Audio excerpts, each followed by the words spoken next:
Olá, primeiro ano. Hoje vamos iniciar de fato o capítulo 3, que é o texto literário. Vocês já fizeram a atividade que é Balada do Amor através das Idades, na semana passada, né, para entregar hoje. Hoje eu também mando a correção para vocês e vamos trabalhar a leitura do texto literário.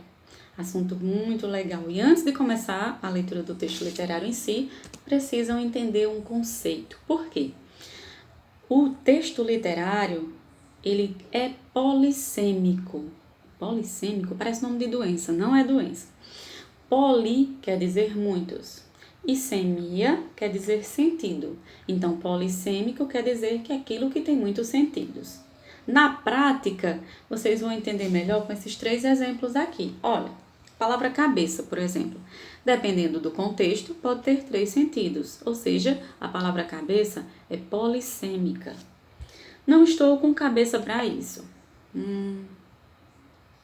Não estou raciocinando.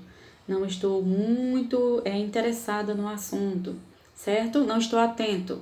Segundo, minha cabeça está doendo. Já é uma linguagem mais literal. É a cabeça, forma física mesmo, certo? Aquilo que está acima do pescoço.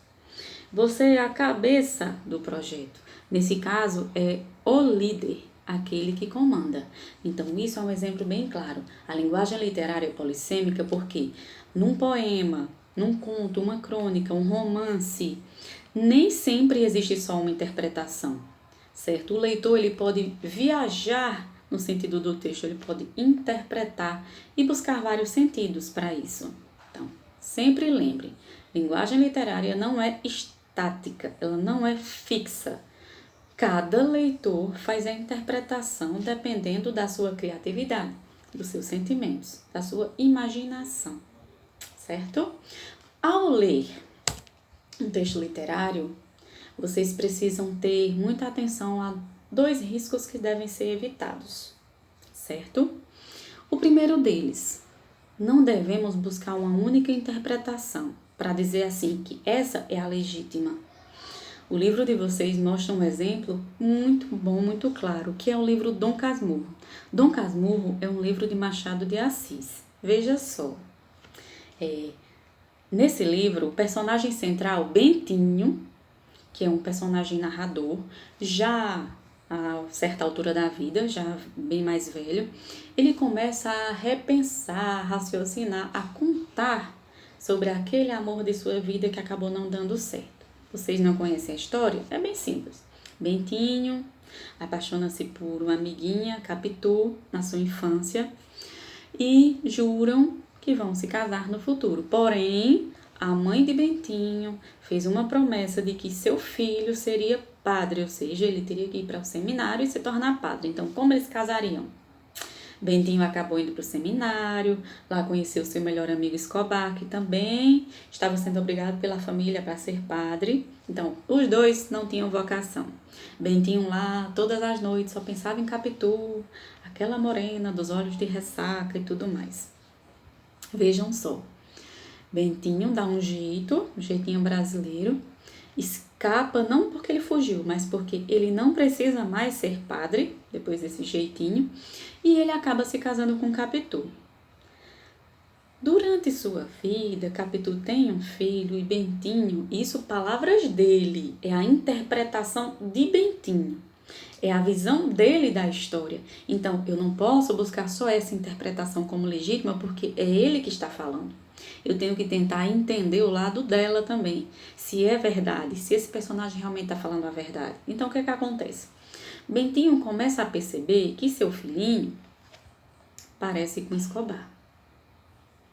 O jeito, a aparência física.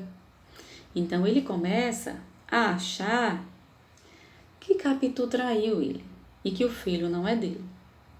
Ele tem basicamente certeza no velório de Escobar. Escobar falece e no velório ele percebe que Capitu fica ali muito triste, parece até a viúva que está chorando.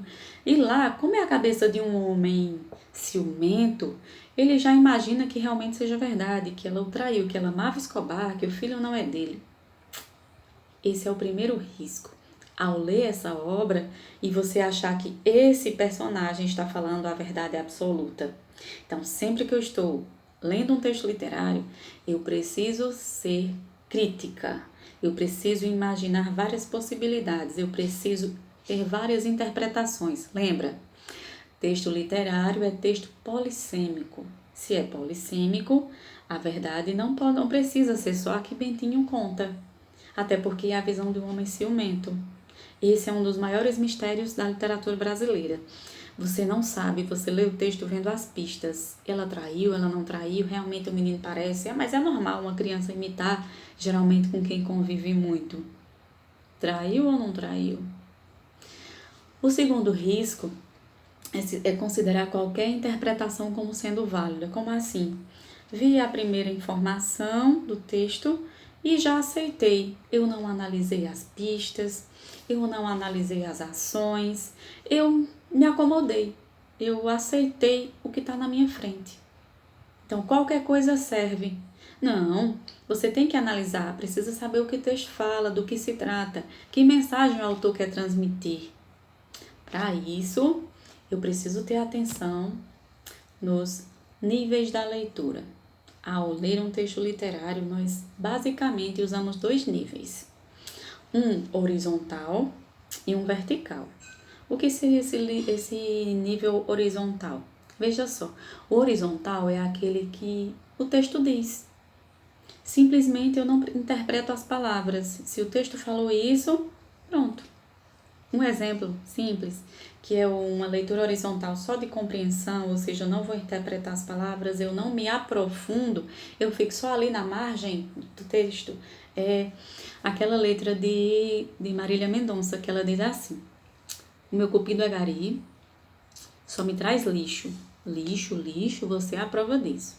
Uma leitura horizontal significa que o cupido dela é gari, aí você já imagina o cupido, as asinhas, bumbum de fora, às vezes vestido de laranjinha, chega lá vestido de gari trazendo um balde de lixo. Isso é leitura horizontal, é o que está claro, evidente na sua frente, sem interpretar. Então, é o cupido realmente trazendo um baldinho de lixo para Marília Mendonça. Já a leitura vertical é aquela que não fica na margem, ela aprofunda, ela faz uma interpretação textual. Então, o cupido dela é gari, só traz lixo, lixo. O que é que quer dizer? Interpretando. Significa que a vida, que é o cupido, vida, não trouxe muita felicidade para ela no amor. Só trouxe homens que não valeram muito a pena, que decepcionaram a pobre da Marília Mendonça. Vai ver que é por isso que ela tá gordinha, comendo e bebendo. É muita tristeza. Então, leitura vertical é isso. É você não se contentar com o que está escrito na margem. É você aprofundar. Que foi o caso do Balada do Amor através das Idades. Uma leitura superficial simplesmente era o quê? Cada personagem, cada época e simplesmente acabava mal. Uma leitura vertical, interpretando, poderia ser várias coisas. Simplesmente alguém da nossa época que está demonstrando o que seria um amor mais profundo através de exemplos históricos, por exemplo, certo? E que só no final foi feliz. Também poderia ser o mesmo casal, passando por várias vidas, reencarnando. Então, isso é a leitura vertical. É quando você abre a leitura para um leque de possibilidades. Pode ser isso, pode ser aquilo. E não só o que está dizendo na margem, certo? Hoje tem muita música. Pronto, um exemplo simples de explicar. É quando o texto tem segundas intenções. É quando o texto é ambíguo, sabe? Quando você faz uma piadinha para o colega que não é o que está dizendo, é aquela informação por trás, quando a gente está sendo maldoso. Pronto, é isso aí. Então, leitura horizontal, sem aprofundamento, é só o que está escrito no texto, é só o que se compreende. Leitura vertical é quando a gente aprofunda, a gente interpreta, a gente tenta entender. Leitura horizontal é o que o texto diz. Leitura vertical é o que o texto quis dizer. Então, precisa de uma interpretação. Agora sim, e qual é o papel de vocês em relação ao texto? Bom, A obra literária é uma estrutura que carrega significados. Sim. Por quê? Se ela carrega significados, vocês precisam ler, viajar, viver, interpretar. Precisam saber o que ele quis dizer, o que ela diz. Então, não fico mais estático só com o que está escrito na minha frente. O leitor não é um elemento passivo, então você não é obrigado a aceitar só o que o autor quer mostrar, como foi o caso do Dom Casmurro, que Bentinho estava contando a versão dele. Vocês sabem quando é em casa. Quem tem irmão, os dois aprontam, eu chego, falo minha versão, acreditam em mim. Se meu irmão chega e fala a versão dele, acreditam nele.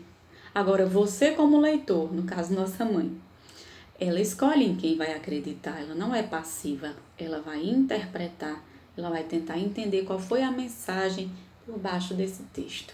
Se eu ou meu irmão mentimos. A leitura consiste num ato criativo, sim. Você é criativo, você imagina. Tem um livro da minha época chamado A História Sem Fim. Fala sobre um menino chamado Atreio, que foge dos coleguinhas da escola, tá praticando bullying, o de sempre, bullying. O americano gosta dessas coisas. Então ele foge, rouba um livro numa biblioteca, na verdade numa livraria, e quando ele se esconde na escola e abre o livro, ele percebe que ele está interagindo com os personagens. Ele interage com um dragão branco que voa, que gosta de coceirinha na orelha. Ele interage com homens de pedra, ele interage com caracóis velozes.